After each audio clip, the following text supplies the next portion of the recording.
This video is going to be a short summary of my results and everything that's occurred since May 27th, when I was diagnosed with type 2 diabetes. That was May 27th, 2015. Today is, today is July 13th. So it's been, I guess, a little over 45 days. Basically, I wanted to show you some of my charts. This is my tracker. This is what I use to track my blood sugars. I know there are websites out there that offer tracking, there's apps, etc., but I like to use Microsoft Excel, and I like to make my own charts with pivot charts because I like to kind of drill down to the data and see it different ways, etc. So what I did was I just take, at first I started off, I really didn't know what I was doing. Um, so, because the doctor didn't give me any instructions on how to take my blood sugars, when to take them, she just gave me some prescriptions, which I'm not using. Like I said in my previous video, the prescriptions are still sitting on the dining room table, and I have not even opened the packages that they came in because she mailed them to me. And it's like four prescriptions. Either way, so I started off with this old monitor that I had, and I was kind of like, sometimes I even repeated the measurement. Like here, I take it like 3 or 4 times to see if it was consistent, and it changed a lot and all that. So, but nevertheless, it was still high, which made sense. I mean, it was like 150s, 160s. Um, so that was up until June the 17th. So on June 17th, I just bought a new monitor. And the thing about it, the time is an hour off. So what I did was I created like a formula. So it adds this time in 1 hour and then corrects the time. What I also did on my chart is I have the glucose, I have the time, I have the 1 hour extra for the new monitor, the corrected time, the date, and then I made up some categories, and they work for me. Like I've got before exercise, before breakfast, because what I do is I go, usually most days I go walk first, then I come back and I eat breakfast. So before exercise is literally my blood sugar first thing in the morning, and then before breakfast is what it is after I exercise. And then I got other ones like 1 to 2 hours after meal. Random just means I just took it and I didn't have a particular concern. But I don't take it like, if I take it like literally right after a meal, like as soon as I sit my fork or spoon down, then I call that category like during meal, during snack. I even have something like, one of them was late morning, no breakfast, because I have noticed that I do have to deal with the dawn phenomena, which is where your blood sugars raise in the mornings. So mine tend to raise like 20 to 30 points in the morning versus what they were the night before. And that's even gotten better as I've brought my blood sugars down. That rise has decreased. It's no longer like a 30-point rise.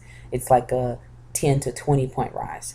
Either way, so let me show you what this looks like. So what I also did was I created some categories here. So my categories basically are color coded. So if, let's say I had a reading that was like 189, right? Then, you know, then what would happen, or if I had a reading that was like 164, right? Like that one, or 166, then it would be in the black, okay? So, but I'm going to leave it alone. Basically, what happens is I set up some formatting so that the colors change based on the reading. Now, I know that your blood sugar after a meal is going to be different than your blood sugar before you go to bed, etc. But I didn't really care about that. Basically, what I wanted to do was generally see how many times I get into a certain color zone throughout the day. And that's what's more important to me. So for me, green is good. And if I can get into the green, that's great. I think this right here, though, this 89 right here, I think this was an anomaly. I really don't think that was accurate, because if you notice, this was all within like 4 minutes. So I didn't really know what I was doing at this point, and I think my monitor was bad. But either way, so basically what you can see, and I'm gonna zoom out so you can see how my numbers have changed and why the color coding was important for me. So just kind of pay attention over here to this column, and you can see it goes from like pinks, purples, a black, and black is bad because that's the higher number. Anything above 160 is in the black. Anything from 140 to 160 is in the purple. From 120 to 140 is going to be in the pink, and then 100 to 120 is in the yellow, and anything below 100 is in the green. So I'm scrolling down, and as you can see that, and that's my mouse making that noise from the scrolling. As you can see, I started getting out of the purples, more into the pinks, and then I get a lot of yellows, okay?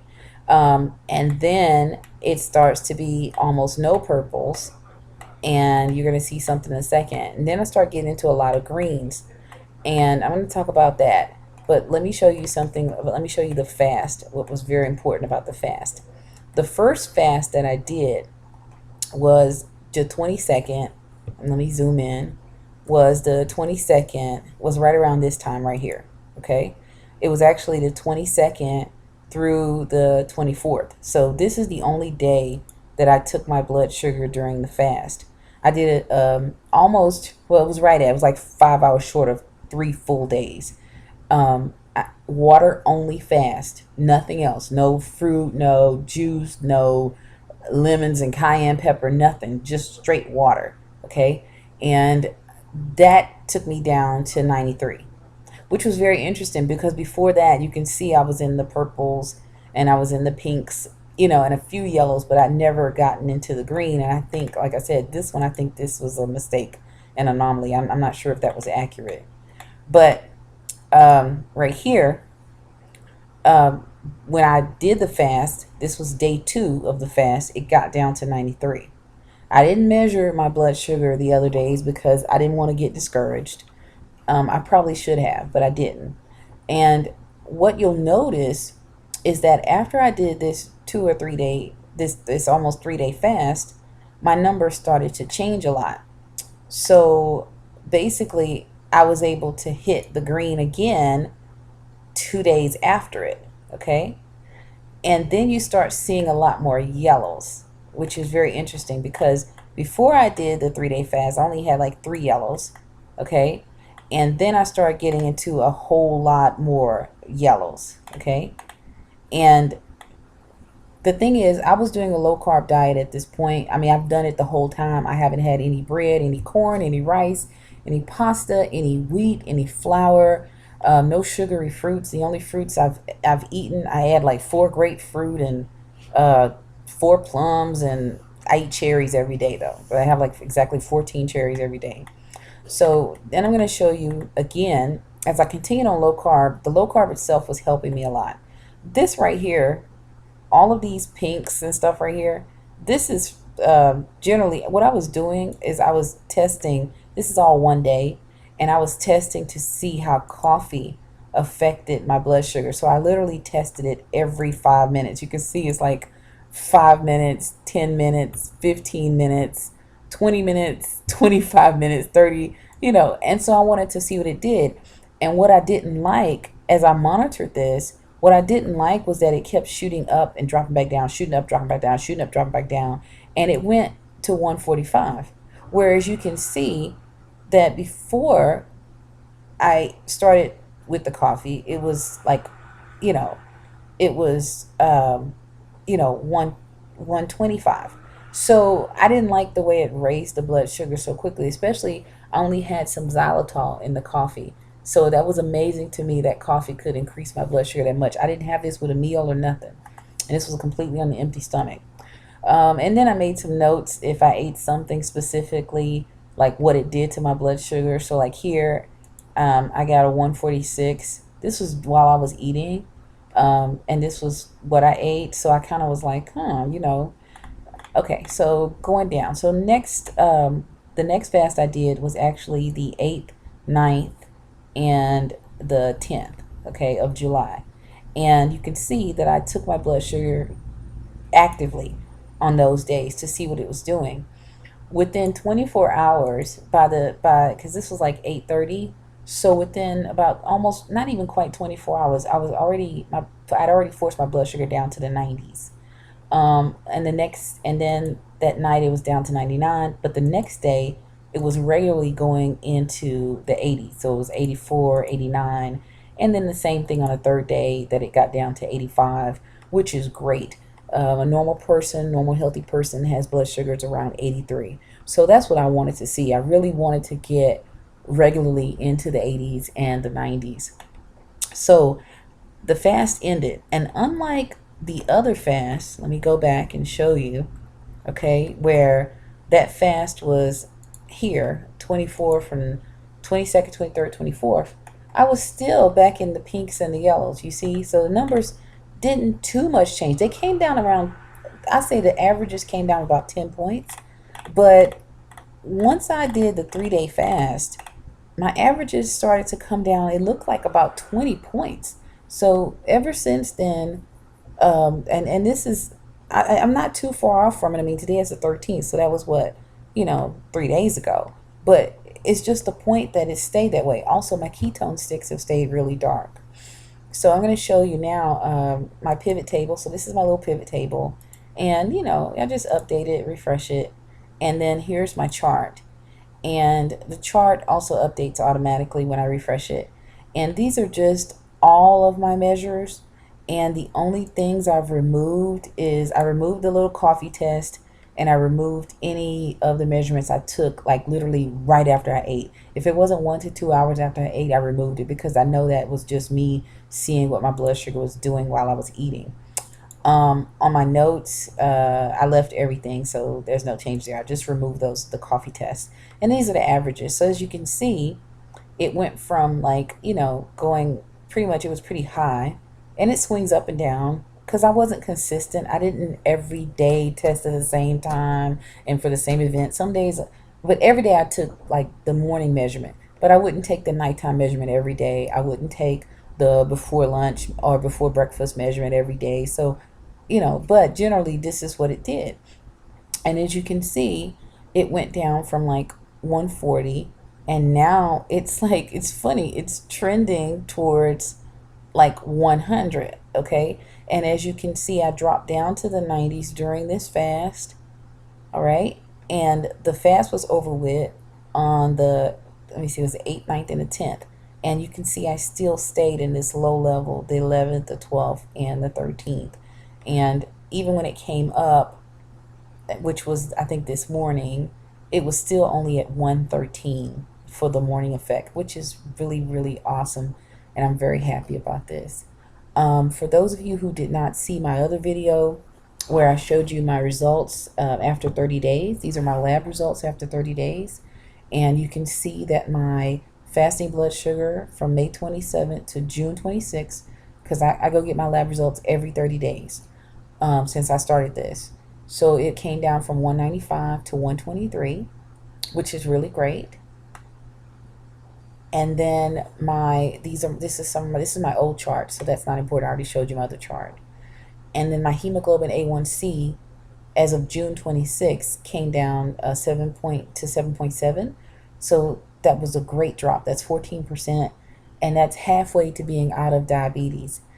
This number lags. So even though you may get your blood sugar, your everyday blood sugars down low, because it takes your body 4 months to reproduce your red blood cells, and this test looks at your red blood cells and how much sugar is stuck to them, it takes like 2 to 4 months or something. I think like more like 3 or 4 months for your results to actually accurately reflect what you're doing right now, because it's looking at the whole period of time. So I was totally not doing the right thing before May 27th, but since May 27th I've been doing the right thing, doing low carb and walking every day.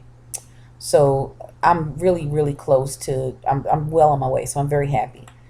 And this is the chart proving that. So this is looking at my A1C, and basically this right here, oh, let me go back, dang it. It sucks. Hold on, let me go back. Okay, right here. Okay, so basically what it's doing is, you see it went from 9 to 7.7. So my projection is that if it doubles like these other two people's did, then mine should be about 6.4 or lower. I'm hoping for lower, but 6.4 would be great because 6.5 and above is diabetic. So I go back and get my labs done on the 27th of July, and I'm very excited to see what that A1C number is going to be. This is my cholesterol, and it's come down tremendously from the borderline high of 214 to the desirable range of 162, which is a 24% drop. I'm very happy about that. And also my triglycerides came down, and I'm told that this your triglycerides are actually a result of eating so many carbohydrates. So when you cut the carbs from your diet, you can really cut your triglycerides. So I cut them more than in half. I mean, this went down 62%, which is outrageous. I mean, it went from borderline high, it went from high, it skipped borderline high and normal, and went straight to optimal, which is great. And then my LDL cholesterol also came down. Um, but cholesterol, if you read the stuff about cholesterol, you find out that there's different types of cholesterol, and they can't guarantee that just because your cholesterol is high, it means that you got problems. So the thing is, still, the ones that the way it adjusted, I'm still happy about it. Okay. So, and then this is a ratio that they use that I found, and they say that a lot of doctors use this ratio now, where they use your triglycerides versus your HDL, and they divide one into the other. And beforehand, I was at a 5.4. Apparently, if it's 6 or above, you have like a 16 times greater chance of having a heart attack. And most people die when they have a heart attack. They don't make it to the hospital and get surgery. They just die right there. Um, but it's been cut almost in half. Well, actually, in half. So I'm really happy about that. So basically, let me close this out. Okay, so basically, that's about it. Um, and this is how I use my tracker and I use my numbers.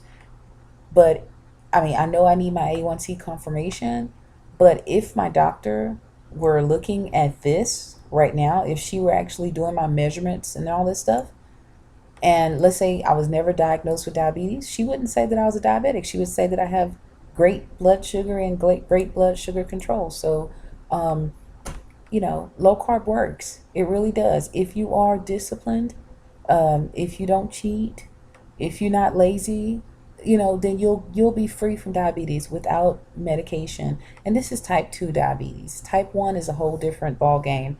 But for type 2, that is totally dietary control. And I'm really against medication because I feel like my body ought to be able to do what God designed it to do. Also, there are side effects to medication. Like metformin has side effects of causing B12 deficiency. Apparently, it increases your risk of heart attack, and it causes the neuropathy that so many diabetics suffer with because the B12 deficiency causes nerve damage.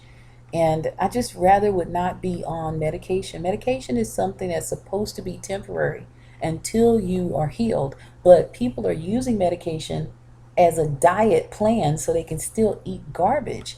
And that's not right. So if I would have known this, I would have done it a long time ago because I do have PCOS, and nothing has reversed the PCOS except once I was diagnosed as diabetic and I started doing this diet, it's reversed the PCOS. So I am amazed. I'm just straight up amazed that literally if you will have the discipline that you can have good health and you won't have to be stuck on medications, but it does require discipline. It requires you to buy food from the grocery store as opposed to buying it from a window at a fast food joint, and it requires that you make some time to cook your breakfast for 20 minutes, put some nuts and some fruits and cheeses and stuff together for lunch, and then, actually cook some meat and vegetables for dinner as well. So if you don't want to cook, low carb is going to be difficult for you because your food choices are limited.